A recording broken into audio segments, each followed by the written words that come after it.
What about the things that block the inheritance? This is our final issue. There are three things that block inheritance. What do you mean, Sheikh, block? I mean that if one of these things is present, you cannot inherit. You cannot inherit your father, your wife, your whatever, because of the presence of such a condition. So what are these things that block us from inheriting? Number one, murder. What do you mean, Sheikh?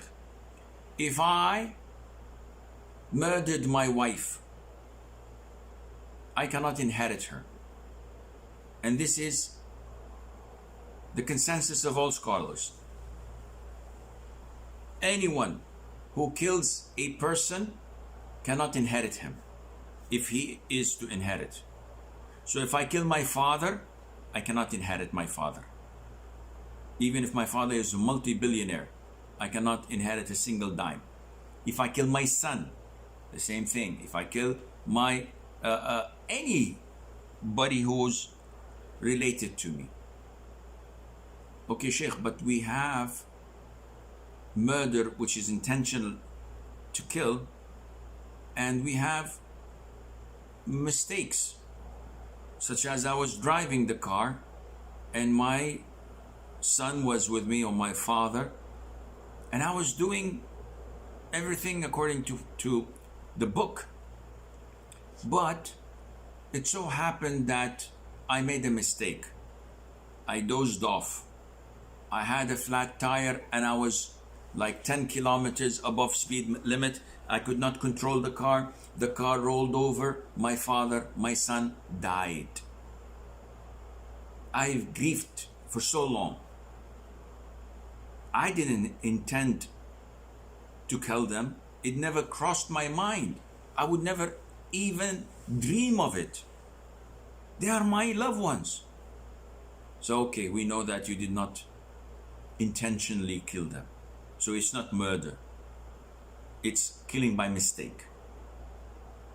However, the vast majority of scholars say that you are still a murderer, because the Prophet ﷺ said in an authentic hadith, a murderer takes nothing of the estate.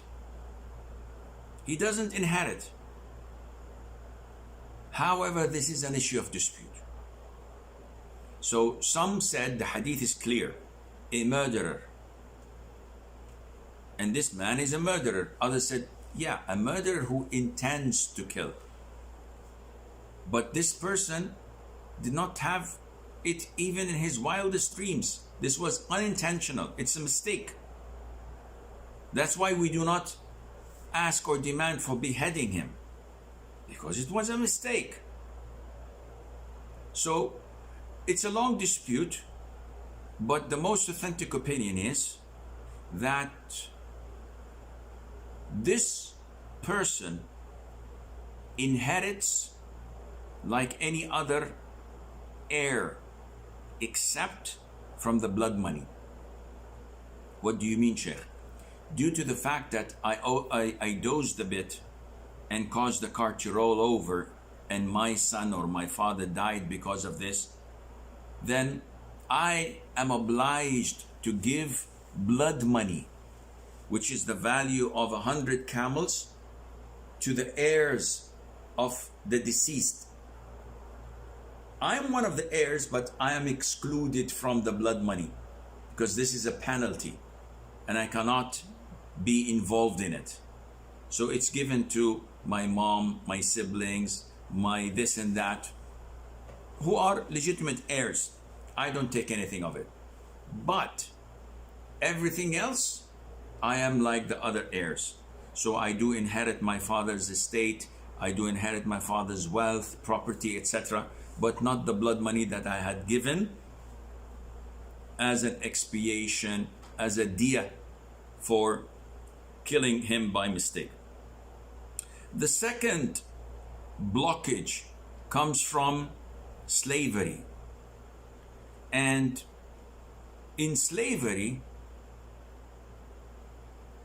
a slave does not possess, does not have his own wealth. And we spoke about that before in one of the classes. So if I see a slave riding his E63 AMG GTS and wearing a beautiful Rolex and has a nice Versace suit, and I'm interested, so I go to his master and say, how much would you sell me your slave? And he said, I'll sell him for you for $10,000. I said, wow, you're on. Here's the money. When I go in to collect the slave, I don't see the suit, I don't see the Rolex, and I don't see the fancy car. So I go to the master and say, Akhi, where is the belongings of the slave? He said, the slave doesn't own anything in Islam. This is not fair. This is what I bought. No, you bought the slave. I'll take you to court. Let's go. They go to the Muslim judge, and the Muslim judge says, yes, he's a slave. He does not possess anything. So if the slave dies and he has a free father or a free son who's not enslaved yet, they cannot inherit him, because all what belonged to him or all what he had actually belongs to the master. So this is the second reason for blocking the inheritance. Likewise, if the slave's father, who's a rich man, dies, this slave's son cannot inherit his father, because whatever he inherits would go directly to his master, and this is not the case and not permissible. Finally, the third reason for blocking inheritance is the difference of religion. The Prophet said, alayhi salatu wasalam, a Muslim does not inherit from a disbeliever, nor does a disbeliever inherit from a Muslim. And this happens a lot with reverts. So a sister says, my father is a multi-billionaire and he's a Christian and he is on his dying bed and I'm a revert. Would I inherit him after he dies? I would say, are you married? Ha ha ha. No, seriously. Would she inherit him? The answer is no. The hadith is crystal clear. Likewise, a brother comes to me and says, Sheikh, I'm a very rich man. I'm a Muslim, I'm a revert. My son is still a Christian or a Hindu.